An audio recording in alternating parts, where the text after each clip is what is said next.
How's everyone doing today? I'm feeling great as I begin to wrap up the end of the semester. The end of a year always brings joy and sorrow. There is the joy of summer and also the sadness of leaving our close friends. I think that this sentimental feeling pervades so much of life. Where there is good, there is bad. Where there is joy, there is sorrow. Where there is love, there is hate. But this is not always a bad thing, for with every unfortunate experience, we can always seek the positive and the light. I will bring up a recent example from my own life. This past week, I was feeling tired through many parts of the day. I felt overwhelmed by my workload and did not want to hang out with my friends. But Wednesday night, I decided to go out. I was reluctant to do this because I thought that I could be using that time to study or do other assignments. But even with the anxiety of my current situation, sitting in the car with some of my best friends sparked a profound joy in my heart. I was so glad I went out with my friends and shared laughs and memories. In our lives, when we take the opportunity to allow ourselves to have fun, our attitudes can quickly change. Welcome to Checking In, everyone. Checking In is a podcast designed to empower people to speak up about their mental health in a world filled with depression, loneliness, and anxiety. Today, we have a pretty heavy episode as we will look at the problem of suicide on college campuses and throughout America. According to the Center for Disease Control, or CDC, there was almost 50,000 deaths from suicide in 2022. Around 80% of those deaths were males. In addition to that, there are over 1.1 million attempted suicides in the US, many of which end in failure. There are many factors that explain the complex issue of why suicide rates have gone up heavily in the United States. One theory is that the rise of social media is correlated to feelings of depression and higher rates of suicide. The evidence does not prove that social media causes suicide, but research like Dr. David Luxton's article on social media and suicide in 2011 suggests that social media and suicide are correlated with each other. The argument for the correlation between these two factors is that there can be an increase of comparison and bullying on the internet that can aggravate mental health, especially in youth.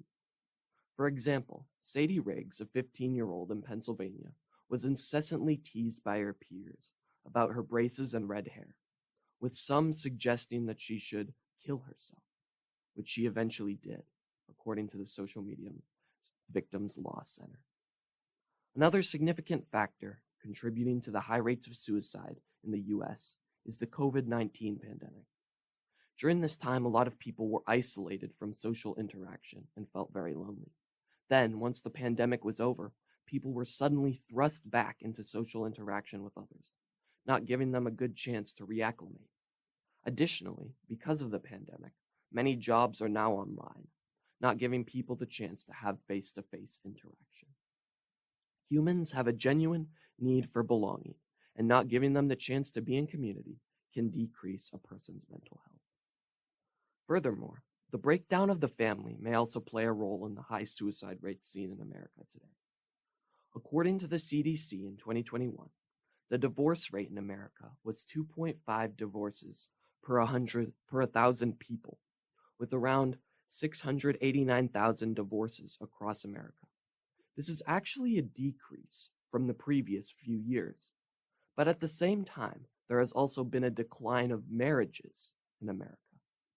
According to the National Center for Family and Marriage Research, the marriage rate in 1980 was around 60%, and it decreased to around 30% in 2018. This marriage decline forces children to live with non-married parents, one of which may leave when trouble arises. The breakdown of the family could play a role in mental health because of the hookup culture that is so prominent today. People are less willing to commit to marriages and will hook up and leave, which can have very harmful consequences for youth and adult mental health. Finally, race, sex, and gender troubles also play a substantial role in the rise of suicide in our nation. According to the CDC, the race with the highest rate of suicide was American Indians at 33% for males and 11.6% for females. The saddening part of these numbers is that this rate has increased 14% for men and 7% for women since 1999. to when these statistics were found in 2017. The issue of drugs and alcohol have had large impacts on the American Indian community, leading to their high rates of suicide. Additionally, a New Zealand study found that LGBTQ individuals were 6 times as likely to report at least one attempted suicide in their lifetime compared to a heterosexual individual. The issue of prejudice against sexual minorities still exists today and can have a devastating impact on their mental health. So the role of suicide still is at the forefront of many people's minds in America today. Many people still battle their mental health after unsuccessfully attempting suicide. Many families have been left overwhelmed by the suicide or attempted suicide of their family or people they know. Still others have successfully attempted suicide, leaving a mental mark on their communities. Today I will bring onto the show a freshman at Boise State University, Sophia, who has experienced mental health trauma.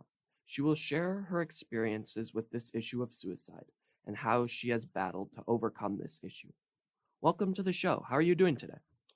Pretty good. I'm excited to be here. Yeah. First of all, could you just describe your mental health journey a little bit? Yeah, I've suffered from depression and anxiety for around 5 years now, and it all kind of started going downhill like freshman year of high school, just the big switch from 8th grade to a big high school. I came from a Catholic tiny school. Okay, yeah. Yeah, and so the switch was really hard, and then obviously COVID. And then my senior year, like ultimately I decided that I wanted to end my life and attempted suicide, which didn't follow through, which was, hard. And Right. it's a big thing to admit and talk about. Absolutely. Yeah, but we're here. We made it to college. We're thriving once again. We That's are good. back. Yeah. That's good. Yeah. So glad to hear that. Could you just describe the environment you grew up in? Like, where did you grow up? Was it Seattle area? Yeah, I grew up north of Seattle in like a suburb called Everett. Um, it's a good community. It's not like super tiny. You don't know everyone, but there's a lot of diversity. There's a lot of people there. There's a lot of different people and stories. But yeah, it's a good area. I enjoy it. Yeah, that's cool. And what was like the family dynamic that you grew up in? Did you grow up in a pretty good family and household? Yeah, fairly well. I mean, I grew up with 2 parents. I have a younger brother. Obviously, like, relationships with your parents are Up and down. up and down for sure. And Yeah. my dad has struggled with anger management, alcoholism, and so that kind of put a little bit of a stipend in our relationship, and it was really hard for a bit. But overall, I would say I grew up in a pretty good household. Yeah, that's good. So you said you had a younger brother growing up? Yeah. Okay. And did your family hold any beliefs or religious? Yeah. beliefs? I grew up Catholic. It was a pretty Catholic household. We went to church every week. I was involved in our church. Our whole family was. But I never really never felt connected to it per se. Okay. Yeah. Absolutely. And did I know you talked about how your dad had a little bit of struggles with alcoholism and anger management. Was there a history of mental health struggles in your family? Yeah. My dad's side for sure. My grandpa served in the military, and obviously with that comes trauma response. And if that doesn't go treated in any case, 99% of the time it's gonna end up in some sort of trauma crawling down the line. Yeah, absolutely. Did you have a lot of friends and good relationships with your peers growing up? Not really. I had a few friends, but I was very much like the oddball growing up. Okay. Yeah, I never really got invited to like birthday parties or like go to hang out with people. It was very much the same 3 people throughout, first grade through high school. Yeah. Yeah.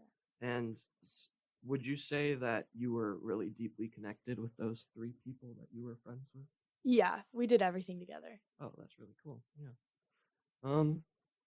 Did you feel a strong need to conform to fit in school a lot of the time, or were you not too worried about that? My class had 26 people in it. Oh wow. So if you were the oddball, it was pretty noticeable, and obviously, as you're a teenager, all you want to do is fit in. You don't want to be seen as like the oddball. Right. Um but yeah, of course there was a need and there was a want to fit in, but obviously like it didn't work according to plan per se. Yeah, for sure. Were you a pretty high achiever in school, like in terms of grades? Yeah, I mean, obviously I always strived for it. Hmm. I, was always determined to, get the A, get the B. Gotcha. Um, Yeah. and I was held to pretty high expectations for Mm. sure. By like your family? Yes, definitely by my family. Okay. Yeah. And did you feel a lot of that pressure in school to just perform a lot? I think there's always pressure for that. Yeah, Mm. definitely. My parents made it like a very big thing. Like, you are going to college after this, your grades will reflect that, and your grades matter in order for that next step in life. So, I definitely think there was a lot of pressure put on to me Mm. through like middle and high school. You think that possibly may have correlated anxiety that you struggled with a little bit? 100%. Yeah. I think not only with academics, but also like in sports and extracurriculars, like the thought of failure is so detrimental. Hmm. And if, like, for me, if I was seen as like failure or I didn't perform as well on a certain exam, there was definitely like a glooming cloud over my head for sure.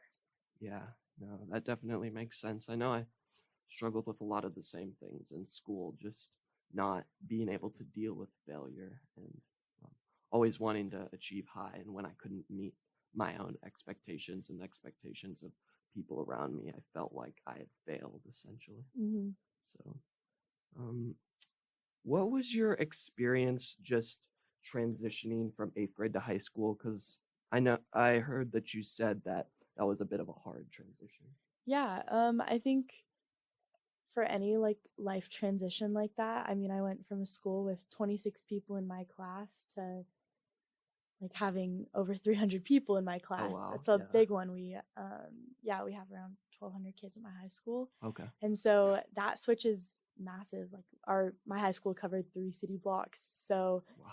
it's pretty big, and that shift made me realize like you are not you kind of have less value in high school per se. Like your professors or your teachers are going to care about you, but as a whole, like Mm, you're swimming in the sea still. right.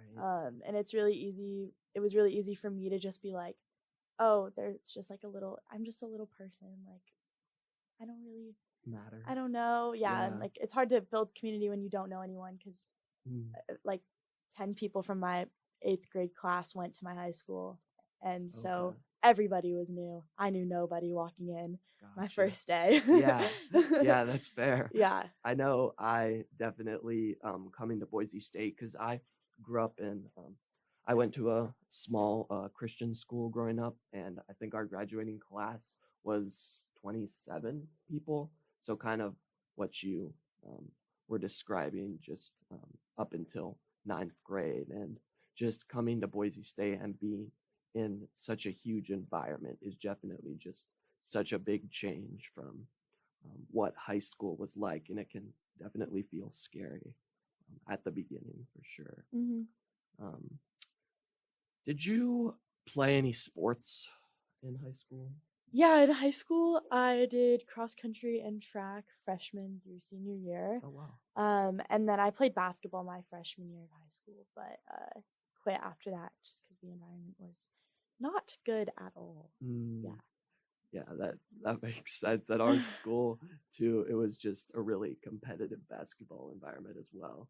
So after sophomore year, I also decided to quit Yeah. as well. But did you have a good experience in track and cross country though? Yeah, I did. My coaches were amazing and so supportive. That's good. Shout out Miss Upke. Yeah. But yeah, it was overall a really good experience. Very thankful for the experiences. Mm, Yeah. that's good. And when did your mental health really begin to take a turn for the worse during your high school experience? I would say definitely when COVID started, which is Okay. I think whenever like a lot of people's mental health started to deteriorate. Yeah. And that was really hard for me. I'm a very outgoing person, and Mm. I think COVID really shut me down. I had a very big personality shift in the sense of like, I just didn't really want to do anything. It was so Okay. hard for me to get out of bed in the morning, and have those social interactions. Mm. Um, yeah, and that just kind of continued through high school and into college for sure. Mm. Do you think that was partially because you weren't around people and interacting with them, so you kind of lost a sense of motivation to kind of want to do things, essentially? Yeah, of course. I think that's always going to be a factor in any situation if you want to take COVID in or out of the situation. Mm. I think that if you lose a sense of connection in any place, you're going to feel lost. You're going to feel confused on where you're at. Mm. Yeah. Were you, did you use a lot of social media or that type of media when you were in high school? Yeah, so I did not have social media my freshman year of high school. Okay. Um, yeah, my parents were very strict against that one. And Fair. then I got like Instagram uh, and Snapchat my sophomore year. And then I didn't get TikTok until my senior year of high school. Oh, Yeah, TikTok. Yeah, yeah. yeah, That, yeah, I got TikTok also my senior year, and that definitely was not the greatest. So yeah, I had to delete it yeah. recently. Yeah, that's 'Cause- good for you for having that boundary for yourself, though. It's a yeah, big step. that's fair. Yeah. But so do you think that having social media affected your mental health in a negative sense? I think yes, for sure. It's so easy to get caught up in other people on social media and social platforms, comparing yourself, whether that be like your body or what they're doing in their life versus what you're doing in yours, or how they dress, or just the experiences that they're having that they're showing. Mm. It's really easy to get caught up in like a utopia Yeah. in your brain and kind of Mhm. have that um, like uh, kind of have that altercation Mm. in your brain being like, I'm not good enough so as them, so I'm gonna result to this, Right. um, which is a hard thing to come to terms with and to admit to yourself because you just get caught in that spiral for hours every Yeah, day. absolutely. Yeah. Do you think that did you have a negative self-image of yourself when you were in high school? Yeah, I've had negative self-image for probably I want to say 10 years now. Since I was 8, I did competitive gymnastics and was fat shamed throughout Mm. that. Um, and those thoughts don't just go away. Right. And unfortunately, my junior year of high school, my one of my track coaches fed into that one again, and so it kind of led to a relapse of Okay. negative self-talk, eating disorder, habits, all of that. But yeah, of course, I think it's very common for girls to go through that, and men too. But I think it's very Mhm. prominent in women in high school. For sure. Yeah. Yeah. And when you were in high school, did you have like when after you came back from COVID, did you have a good support system of people who you could go to talk about your mental health? Like on campus or just in general? Just yeah, in general and on campus too. Yeah, so in school, I wouldn't say I had the strongest support system. There were definitely a couple teachers where I knew I could go Okay. if it was necessary. Outside of school, I had kind of started to realize that I needed one, Mm. and so that led to finding therapists and trying different therapists out, and kind of starting to get on like the whole medication side Okay. of treatment as well. Mm. Medications don't fix your uh, like anxiety and your depression, but Mhm. they help stabilize it. Mm. And at the time, like that was what I needed. I needed some stabilizers in my life. Hmm. So yeah, it was definitely a working process, and it's still one, but For yeah. sure. Yeah. Do you think that therapy is beneficial to go to for someone? Yes, I will always harp on therapy. I love therapy. I still go to therapy. I've been going to therapy for years. Mm. And I think that every person should try therapy.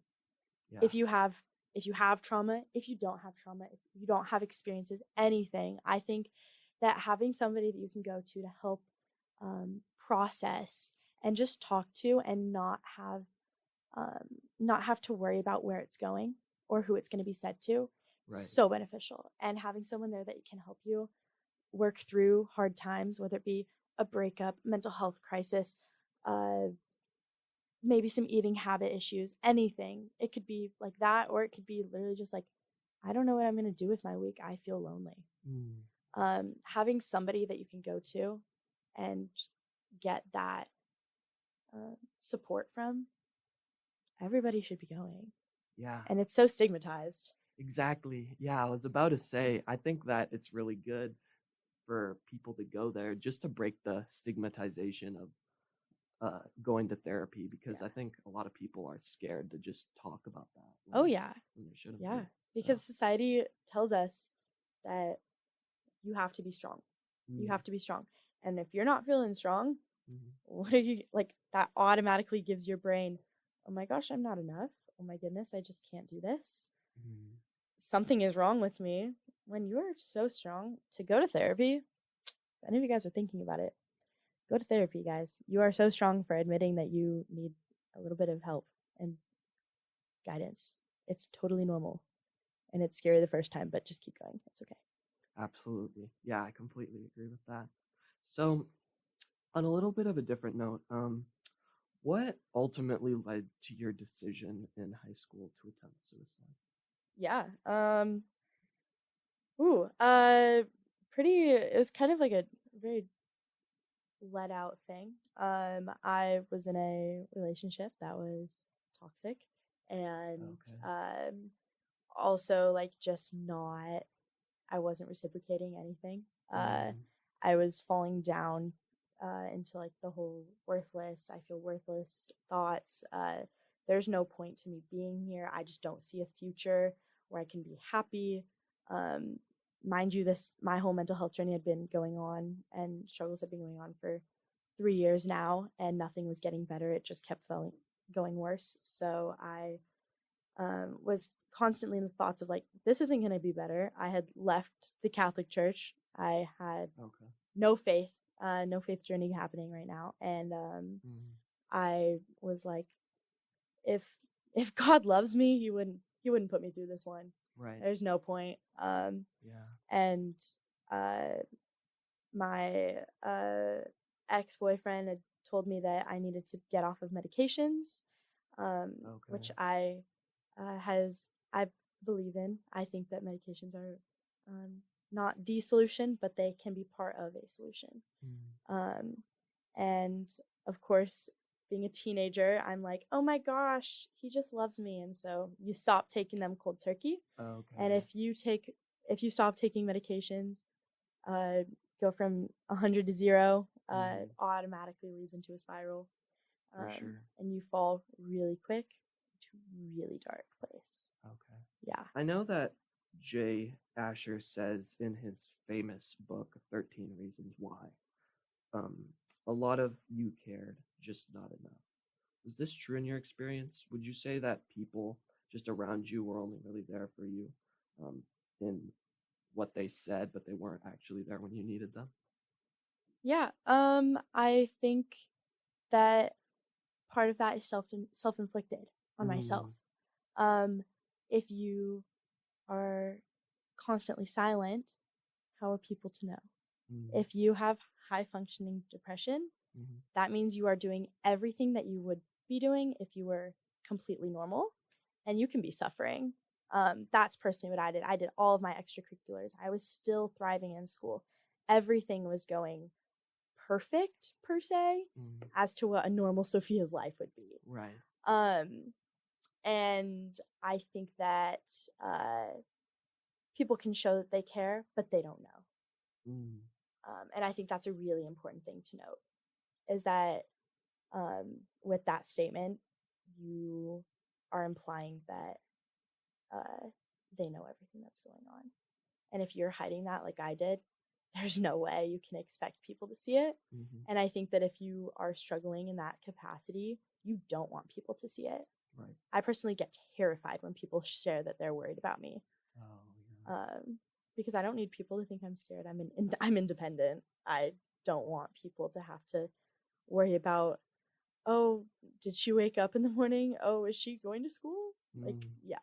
Yeah. So No, that's really good because in my own experience too, when I was at one of my darkest places, I also just was still doing great in school and still maintaining all the grades I had in the past.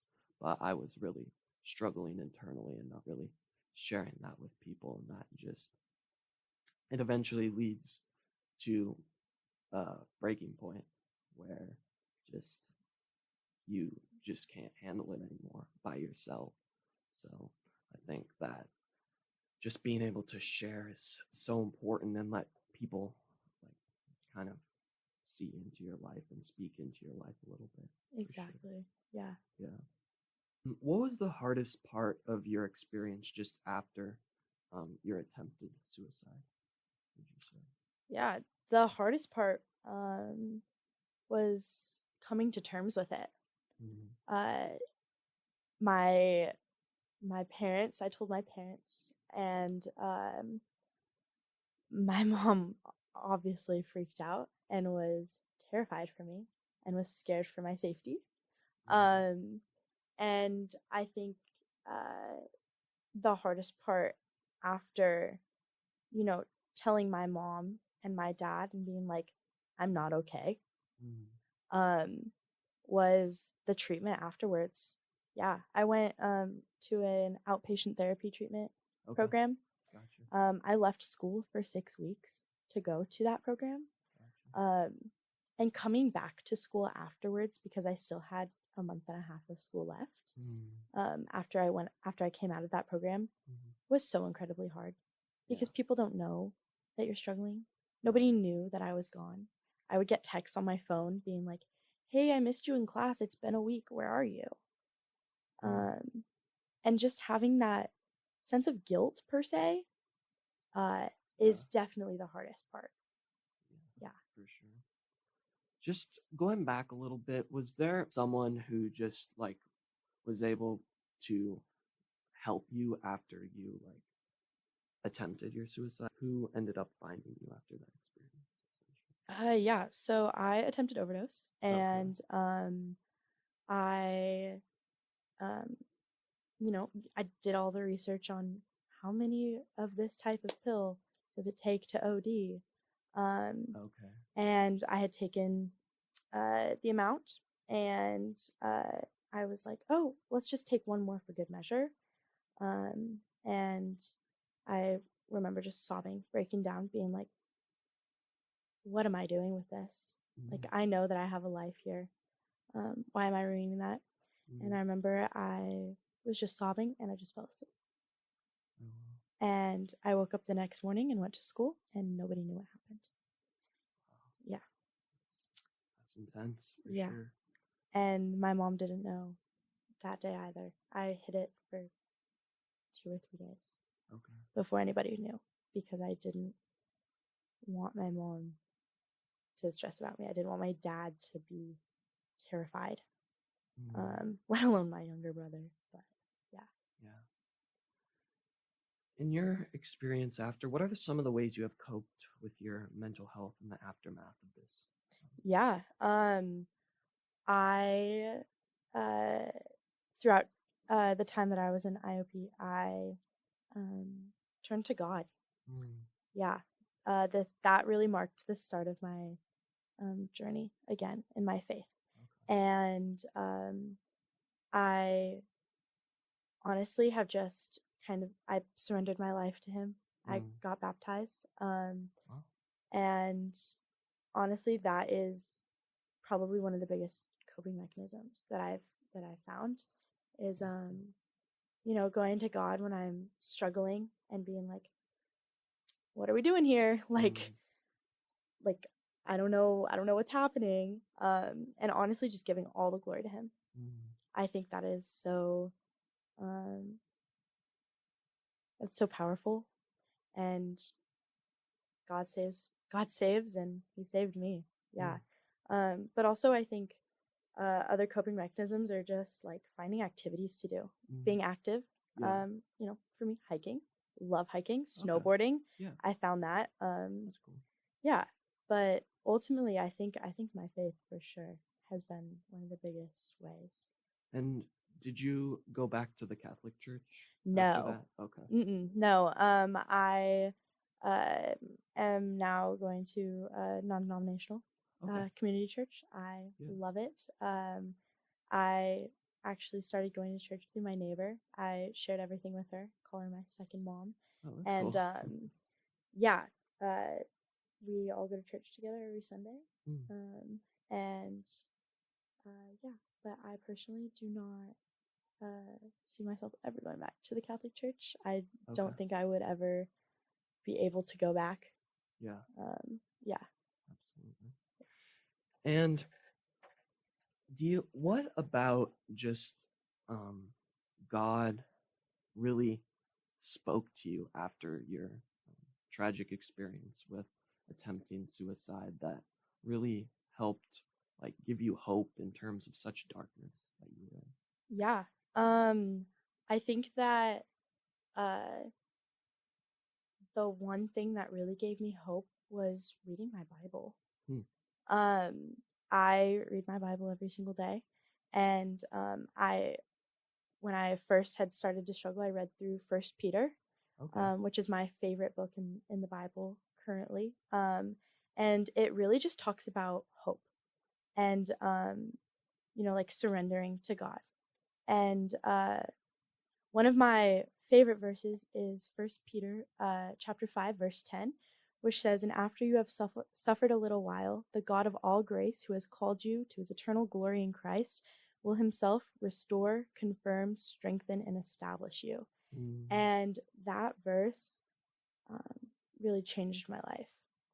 Yeah. And I think that First Peter, if you are suffering with your mental health, I recommend that you go read that. I will strongly encourage it. I think that it is such a powerful book, and that honestly really helped kickstart my faith. Absolutely. Yeah. And do you think that looking back just on your struggles a little bit in just relation to that verse, that now that you've been able to move past that suffering, that you realize that God has a plan for you, essentially? Yeah. I think that God has a plan for everybody. Yeah. It's not a thought, it's a fact. Mm. And I think that it's very easy to get deterred into worldly views instead of godly views. Okay. And by that I mean it's very easy to get caught up in your own desires instead of the desires that God has for you. And I think for me, I have definitely turned to God, asking and seeking and yearning to find his desires for me.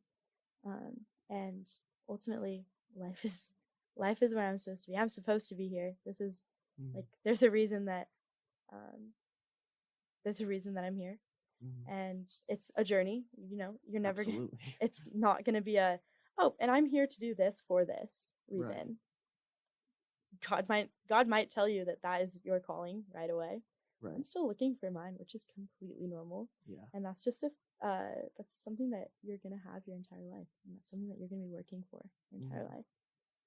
Do you think that also the doctrine of being saved through faith rather than works has also had an impact on just how you view yourself and your mental health? I think that's a complicated question, of course. I think that God loves everybody, no matter what. For me, if I did not surrender my life to him, I think I'd be in a very different place than where I was a year ago.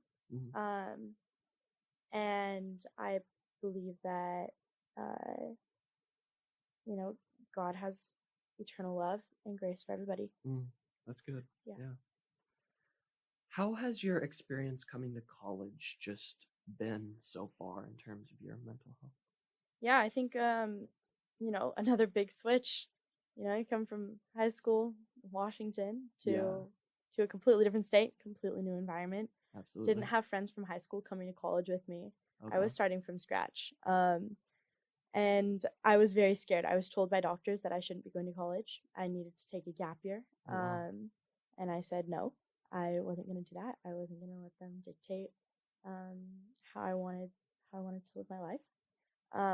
And it was hard the first semester. I struggled to find a group of people that I felt comfortable with.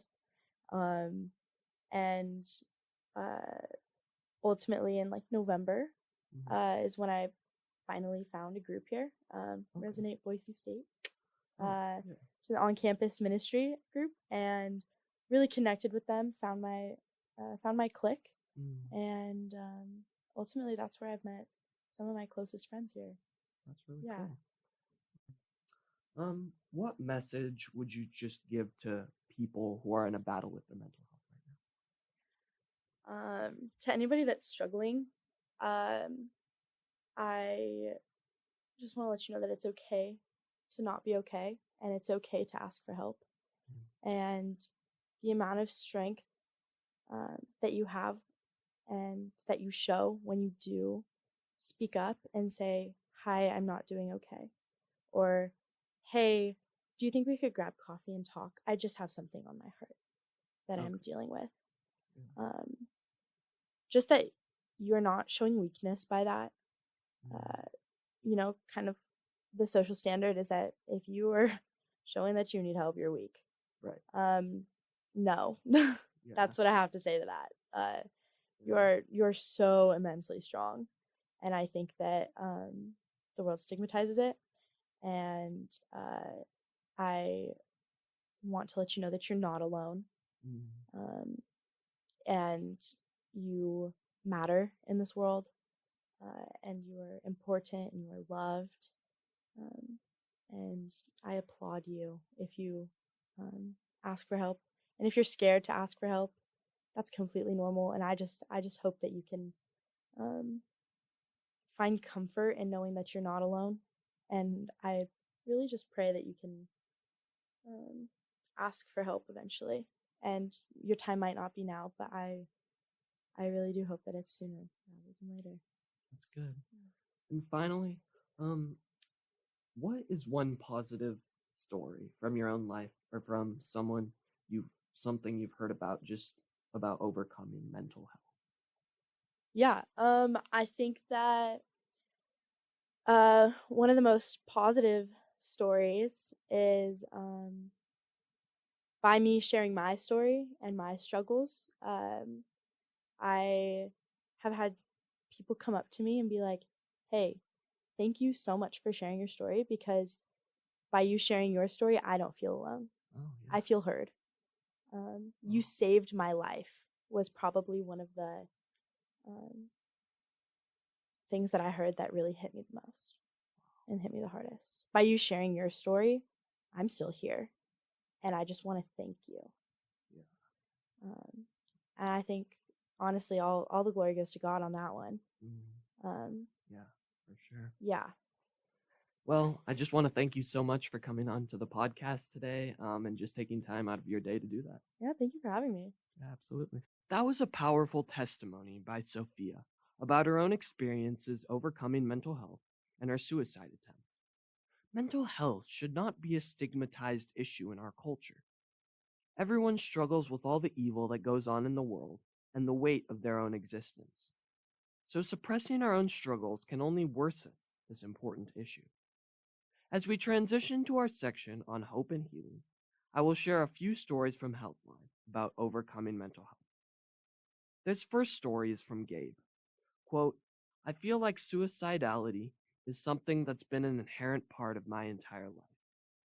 I think that we live in a culture that values strength and perseverance and has this very naive belief that everyone is born in the same circumstance, with the same bodies, with the same chemicals in their brains that work the way they're supposed to work. He says that on recovering, it's ultimately just being lucky enough to have good enough people in my life that are willing to talk to me till 3 a.m. or give me advice and honest feedback on stuff. For me, if I give it time, eventually I'll not feel like dying, and that's time, doing the best you can. This next story is from Jonathan. Quote, I've been in the hospital 3 times for depression and suicidal thoughts, and 2 times after suicide attempts in the last 7 years. There's a stigma with mental illness, but I'm definitely not ashamed of my past. If I'd never dealt with this stuff, I wouldn't be the person I am today, and I wouldn't have figured out who I am or the person I want to be. This next story is from Tamar. She says, because I grew up homeless and lived in a lot of homeless populations, we didn't consider people sick. Drugs, alcohol, being suicidal, being schizophrenic, that was all just normal to us. At the time, it felt like the only way out was suicide, that I didn't have any other option. There wasn't anybody coming to save me. There was no system that was going to swoop in and take me away from the things that were causing me pain. I didn't have a framework around what it meant to be mentally healthy, what it meant to get help. Everybody says, there's help, get help. What does that mean? There was nobody who said, hey, look, if you don't have the money, here's volunteer organizations. I got no information when I was discharged from the hospital for attempting suicide. Besides, don't do it again, find help. It was the first time in my life that mental health was in reach when I received affordable help for the first time from Open Path. It was the first time someone articulated to me that following through on suicidal thoughts wasn't an imperative. I didn't have to listen to it. That was life-changing to me. It was actually when I decided to attempt sobriety that I first even learned that the idea of having a toolbox of coping mechanisms and then starting to shift it. I didn't know there were other ways to cope with these feelings that I had. Having an alternative to feeling suicidal was a whole new world. It was a game changer. Even if I was too depressed to get off the floor, I had a mental health toolbox and a language to talk to myself that I'd never had before. I had to learn that too, that I'd become one of my own abusers. That was a revelation. I was just following in the footsteps of everyone else, yet I wanted to escape from this cycle. Making those connections made me feel like my own body is a worthy vessel and that I am worthy to live in this world and stay on this planet. These are powerful testimonies about people overcoming their suicide attempts and mental health battles. Victor Hugo writes in his extraordinary play, Les Mis, quote, the supreme happiness of life is the conviction that we are loved. Loved for ourselves, say rather, loved in spite of ourselves, end quote. That is the beautiful truth of life, that we are loved by others no matter what we do or how we feel. Nothing we do changes how much those around us care for us. We do not have to be afraid to speak up about our mental health and our struggles, even with suicide. For all of us have our battles, and yet we still love and are loved. So my hope for all of you listening today is to understand just how much you are cared for, because you are loved so much more than you can even imagine. Now, I just wanted to say something briefly about the sad event that happened a little while ago in Sawtooth. I do not know all the details of this event, and I will not try to speculate on what happened. But I know that there was a student death in Sawtooth. And that definitely can have an impact on people's mental health in such a sad time as that situation. So I just wanted to say to anyone listening, if you are feeling down or sad or just feeling feelings that you don't know how to explain, reach out to those around you. Reach out even to me through Instagram or through Facebook, because I will always be here and I want to listen to you guys. We are loved more than we can imagine. And so much of the time we forget that in the hustle and bustle of daily life.